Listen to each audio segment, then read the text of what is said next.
Middle east में तनाव चरम पर है। इजराइल और ईरान के बीच चल रही जंग में अब अमेरिका ने धमाकेदार एंट्री कर ली है।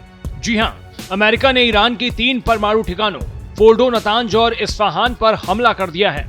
इस हमले में दुनिया के सबसे खतरनाक B-2 स्टील्थ बॉम्बर्स और बंकर बस्टर बमों का इस्तेमाल हुआ। आइए जानते हैं इस हमले की पूरी कहानी और इन हथियारों की जबरदस्त ताकत। अमेरिकी राष्ट्रपति डोनाल्ड ट्रंप ने सोशल मीडिया पर ऐलान किया, हमने ईरान की 3 न्यूक्लियर साइट्स पर बहुत सफल हमला किया। फोर्डो, नतांज और इस्फहान अब निशाने पर हैं। ट्रंप ने बताया कि सभी अमेरिकी विमान ईरान के हवाई क्षेत्र से सुरक्षित बाहर निकल चुके हैं और फोर्डो पर बमों का पूरा पेलोड गिराया गया। न्यूयॉर्क टाइम्स और रॉयटर्स की सूत्रों का दावा है कि इस मिशन में B-2 stealth bomb New York times और रॉयटर्स की सूत्रों का दावा है कि इस मिशन में B-2 स्टील्थ बॉम्बर्स ने हजारों किलोग्राम के बंकर बस्टर बम गिराए, जिन्हें MOP यानी मैसिव ऑर्डिनेंस पेनिट्रेटर कहा जाता है। खतरनाक विमान है। B-2 स्टील्थ बॉम्बर की लागत प्रति विमान लगभग $2 बिलियन की है। इसे नॉर्थरॉप ग्रुमन ने बनाया है और ये 30 साल से अमेरिकी स्टील्थ टेक्नोलॉजी का चमकता हुआ सितारा है। इसका flying wing design, radar observing material और कम इंफ्रारेड सिग्नेचर इसे रडार की पकड़ से बाहर रखता है। इसका रडार क्रॉस सेक्शन सिर्फ 0.001 वर्ग मीटर है, यानी एक छोटे से पक्षी जितना। ये किसी भी ऊंचाई पर मार कर सकता है और दुश्मन की एयर डिफेंस सिस्टम को आसानी से भेद देता है। B-2 की लंबी रेंज जो लगभग 6,900 मील बिना रिफ्यूलिंग की है, इसे वैश्विक मिशनों के लिए आदर्श बनाती है, जैसे कि लीबिया और कोसोवो में देखा गया। अमेरिका ने हाल के सालों में B-2 बेड़े को अपग्रेड किया, जिसमें डिजिटल सेंसर और नई हथियार प्रणालियां शामिल हैं।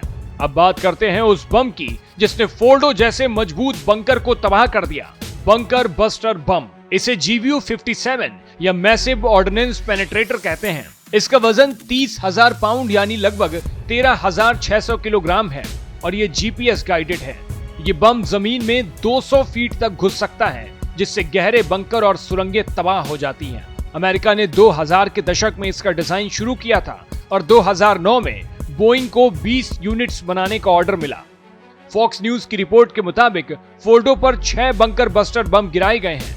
GBU-57 बंकर बस्टर बम को विशेष रूप से ईरान और उत्तर कोरिया जैसे देशों के गहरे बंकरों को नष्ट करने के लिए डिजाइन किया गया था। B-2 बॉम्बर की ताकत का अंदाजा इस बात से लगाइए कि ये सब सोनिक स्पीड पर उड़ता है, लेकिन इसकी रेंज इतनी लंबी है कि ये बिना रुके हजारों मील का सफर कर सकता है। 1990 के दशक में कोसोवो युद्ध के दौरान B-2 ने अमेरिका के मिसौरी से उड़ान भरकर सीधे टारगेट को नष्ट किया था। 2017 में 2 B-2 बॉम्बर्स ने 34 घंटे की नॉन स्टॉप उड़ान भरकर लीबिया में ISIS कैंप्स पर हमला किया। वर्तमान में अमेरिकी वायुसेना के पास 19 ऑपरेशनल B-2 बॉम्बर हैं, जो इस तरह के हाई प्रोफाइल मिशनों के लिए तैयार रहते हैं। दूसरी तरफ इजराइल इस जंग में पहले से ही सक्रिय है। गाजा, लेबनान और अब ईरान में इजराइल ने अमेरिकी बमों का इस्तेमाल किया, लेकिन उसके पास B-2 जैसे विमान या इतने भारी बंकर बस्टर बम ले जाने की क्षमता नहीं है। यही वजह है कि इजरायली PM बेंजामिन नेतन्याहू बार बार ट्रंप से ईरान के खिलाफ हमले की मांग कर रहे थे। अब अमेरिका की इस कार्रवाई से मिडिल ईस्ट में तनाव और बढ़ सकता है। अमेरिका के इस हमले से क्या मिडिल ईस्ट में शांति आएगी या ये जंग और भयानक हो जाएगी? क्या ईरान जवाबी कार्रवाई करेगा और भारत जैसे देशों पर इसका क्या असर होगा? यह आने वाला वक्त बताएगा। इस पूरी रिपोर्ट पर आपकी क्या राय है? अपनी राय हमें कमेंट बॉक्स में जरूर बताएं। देश और दुनिया की बाकी तमाम खबरों के लिए देखते रहिए भारत एक्सप्रेस।